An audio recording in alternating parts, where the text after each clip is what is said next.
Hello అందరికి. ఫైనల్‌గా biryani name అయితే రివీల్ చేస్తున్నానండి. ఇదైతే మిక్స్డ్ బిర్యానీ. అంటే దీంట్లో చికెన్, మటన్, ప్రాన్స్ అయితే ఉంటాయి. ఫస్ట్ నీట్‌గా కడిగి పెట్టేసుకొని ఒక కుక్కర్‌లో చికెన్, కొద్దిగా వాటర్, పసుపు వేసి, ఉప్పు వేసి విజిల్ అయితే పెట్టేసుకోవాలండి. 3 విజిల్స్ వచ్చాక చికెన్ సెపరేట్ చేసి వాటర్ కూడా ఒక బౌల్‌లో వేసుకోవాలండి.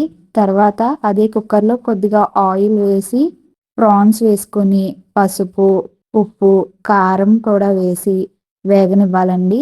ఆయిల్ పైకి తేలాక ఫ్రాన్స్‌ని పక్కన పెట్టేసుకోవాలి. తర్వాత ఆ గిన్నెలో కొద్దిగా వాటర్ వేసుకొని మరిగాక ఆ వాటర్‌ని కూడా బౌల్‌లోకి ట్రాన్స్‌ఫర్ చేసుకోవాలి. తర్వాత సేమ్ ప్రాసెస్‌లో మటన్‌ని కూడా వేసి కొద్దిగా వాటర్ యాడ్ చేసుకొని పసుపు, ఉప్పు వేసి 6 విజిల్స్ వచ్చాక మటన్ సెపరేట్ చేసి వాటర్ కూడా సేమ్ బౌల్‌లో వేసుకోవాలి. ఆ తర్వాత ఒక ప్యాన్ పెట్టుకొని ఆయిల్ వేసి కొద్దిగా ఆనియన్స్ అలాగే పచ్చిమిర్చి వేసి బాగా వేగనివ్వాలండి. వేగిన తర్వాత మనం ఉడకపెట్టుకున్న మటన్, చికెన్ అలాగే ప్రాన్స్ కూడా వేసుకొని వేగనివ్వాలి.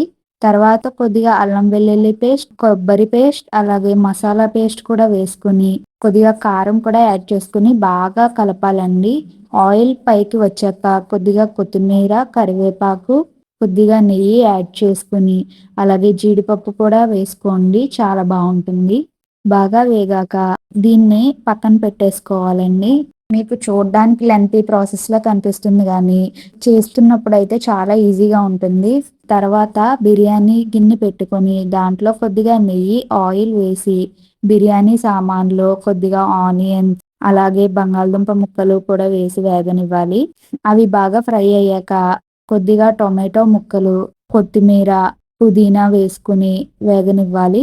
దాంట్లోనే కొద్దిగా కరివేపాకు, పెరుగు కూడా యాడ్ చేసుకొని ఆయిల్ పైకి తేలే వరకు వేగనివ్వాలండి. ఉప్పు వేసుకొని అల్లం వెల్లుల్లి పేస్ట్ అలాగే మసాలా వేసి వేగనివ్వాలి. తర్వాత దాంట్లో మనం ముందుగా పక్కన పెట్టుకున్న చికెన్ వాటర్ వేసుకోవాలండి. చికెన్, మటన్, ప్రాన్స్ కలిపిన వాటర్ అయితే ఉంది కదా! ఆ వాటర్ అయితే యాడ్ చేసుకోవాలి. దీని కొలత ఎలా తీసుకోవాలంటే నేనైతే ఇప్పుడు చూపిస్తున్నాను కదా గిన్నె, ఆ గిన్నె రైస్ తీసుకున్నాను. ఒక కప్పు రైస్‌కి 1 ½ కప్పు వాటర్ వేసుకోవాలి. నాకు ఈ నాన్ వెజ్ వాటర్ అయితే 1 కప్ వచ్చిందండి. ఆ కప్పు వాటర్ వేసాక హాఫ్ కప్ అయితే నేను నార్మల్ వాటర్ అయితే వేసుకున్నాను. మనం ఎలాగా బాస్మతి రైస్ నానబెడతాం కాబట్టి 1 ½ కప్ వాటర్ అయితే సరిపోతుంది. వాటర్ వేసిన తర్వాత కొద్దిగా లెమన్ అలాగే కొద్దిగా గరం మసాలా వేసుకోవాలి. తర్వాత బాగా మరిగాక బాస్మతి రైస్ కూడా వేసుకోవాలండి.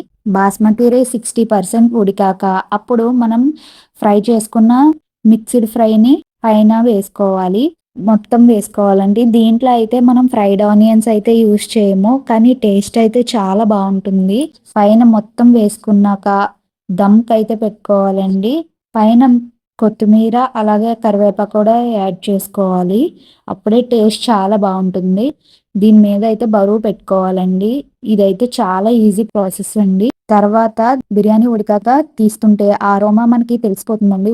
బిర్యానీ ఉడికాక మొత్తం ఒకసారి ఫ్రైతో రైస్ కలిసిపోయేలా మొత్తం ఒకసారి కలుపుకోవాలండి. అప్పుడే టేస్ట్ చాలా బావుంటుంది. రైస్‌కి ఫ్రై మిక్స్ అయ్యి టేస్ట్ అయితే చాలా బా వస్తుంది. ఈ మిక్స్డ్ బిర్యానీ అయితే దీంట్లో ఫిష్ కూడా యాడ్ చేసుకోవచ్చండి. చూసారు కదండీ ఎంత టెండర్‌గా కుక్ అయ్యిందో. మీకు కూడా ఈ వీడియో నచ్చినట్లయితే తప్పకుండా సబ్స్క్రైబ్ చేసుకోండి.